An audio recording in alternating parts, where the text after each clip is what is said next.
our hands, our arms, all facing and touching and grounding into the ground. And so when we look at that on a metaphysical level, not just physically that we're touching the ground, we can see how that is really deeply rooting into the earth.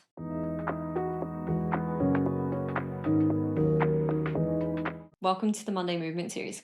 I'm going to take you through child's position from a somatic perspective. So we're going to start going into child's pose and delve into what the psychosomatics are behind the pose, what can come up when we're in this position, and how we can explore that for ourselves for self-discovery.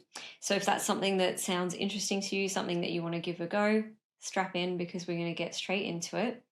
Now with child's pose, if you have any knee, hip, or ankle restrictions or issues, I wouldn't recommend going straight into the pose. So what I like to do at the start of my Monday movement episodes is ease into the movement. You should always have reverence for your body, especially when we're coming from a somatic embodiment perspective or approach.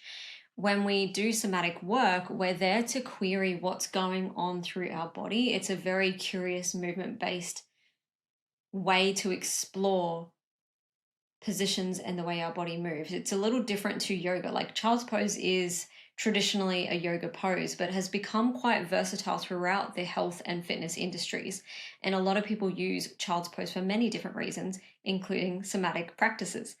So when we're talking about child's pose in the context of a somatic practice and exploring our metaphysical aspects to our body as well as physical, we really do want to ease into it. So you might want to start in all fours, especially if you have a restriction in your knees, hips, or ankles, or even in your toes. If you have osteoarthritis, for example, in any of those joints, start off easy in all fours, especially with the wrists. Start off easy with where you're weight bearing into your wrists as well. And then start to rock back and forth. Always have respect for your body as we go through this. Start to notice if there's any restrictions, any pain, any discomfort. Start to notice what your knees and hips feel like as we rock back and forth. And then we're going to take our knees that little bit wider, almost wider than our hands. Our hands should be directly below our shoulders, and our knees would have been directly below our hips. But in this case, we're going a little bit wider. Bring the toes together and start to rock back and forth. And just notice the differences that you're feeling in your hips and your knees as you do this. Notice if you can go all the way back without any pain, leaning into the ankles and the feet. Is there pain there? Is there even mild discomfort there? Just exploring that. When we go into child's pose, we are compressing and going into full flexion of the knees. We are going into full dorsiflexion of the ankles and feet. And we are going into full flexion of the hips. So it is a very closed, packed position in the sense that our whole body is closing down into a protective position on a physical level and on a metaphysical level.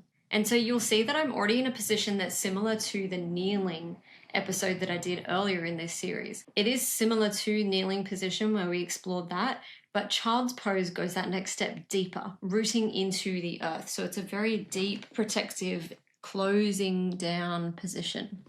And so if you found your position where you want to be, say it's a little bit higher, a little bit lower, you want to start adding some bolsters if you're a bit higher up. So that might look like 2 pillows, 2 yoga bolsters, some blocks, and just be where you're at, where you found that comfort level wherever you were rocking. For me, it's all the way down because I've been practicing for quite a while. And then you want to slowly ease your way down, taking your time, go as far down as you want to. If you have a bolster, go down as far as the bolster. You may want to go onto all fours, and then from there, creep down into full child's pose if you can access that. So now remaining into child's pose, settling into that variation that you found your body wants to be in, even if there's bolsters, even if you're not completely splayed out like I normally would be. Okay, so just sitting there, settling down. I've moved out of the position because I'm going to be talking you through the position. So just stay in your position, start breathing diaphragmatically, dropping into the breath, dropping into the pose.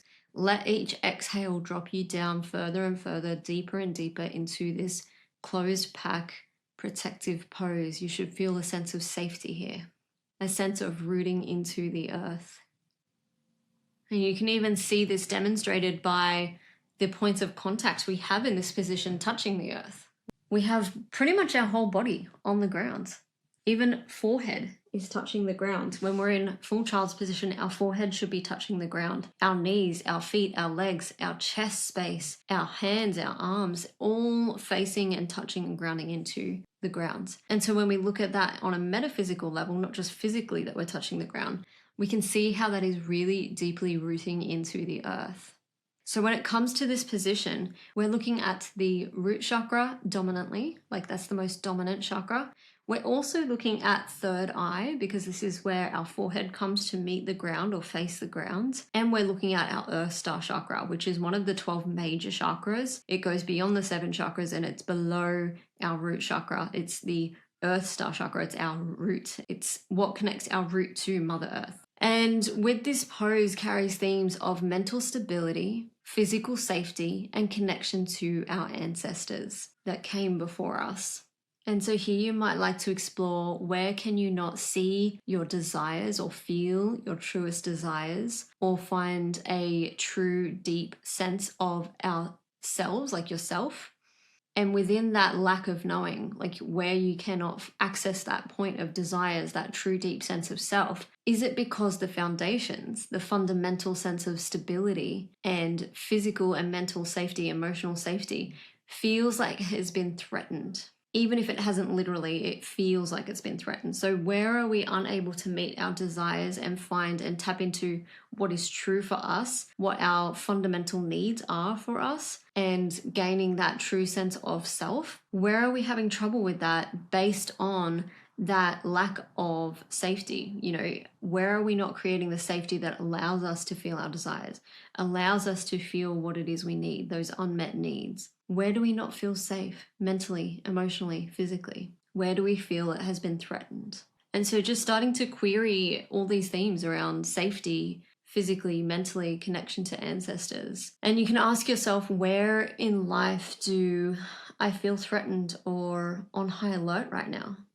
This can also point to and highlight where we're lacking that mental clarity, that mental depth, and that mental and physical sense of safety.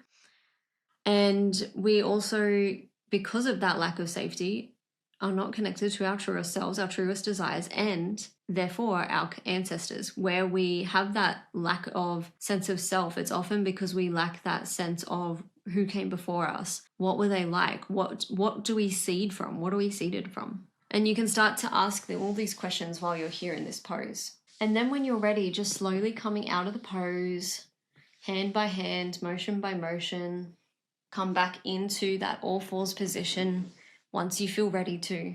And we're just gonna tap the feet, shake out the ankles back and forth, circle the ankles back and forth, because we've been there for quite a while. And then from there, slowly coming back into a seated position and just sitting with what has risen. Notice what information has come up for you while you're in this pose.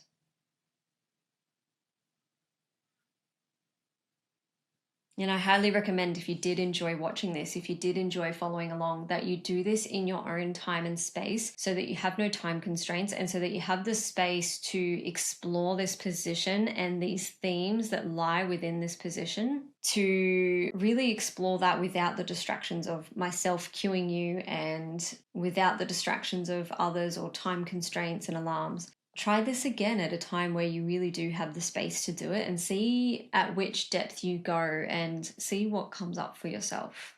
See if there's anything around mental or physical safety that comes up, if there's anything around tapping into those deepest desires or tapping into that true sense of self based on ancestral connection. And just remember, you can always come back to these kinds of somatic practices whenever you feel as though you need that groundedness, that dropping into the body. And I feel like child's pose is one of those deepest, most wholesome and nourishing, most stabilizing positions that you can do. So I truly hope you've enjoyed this one, and I'll see you next time.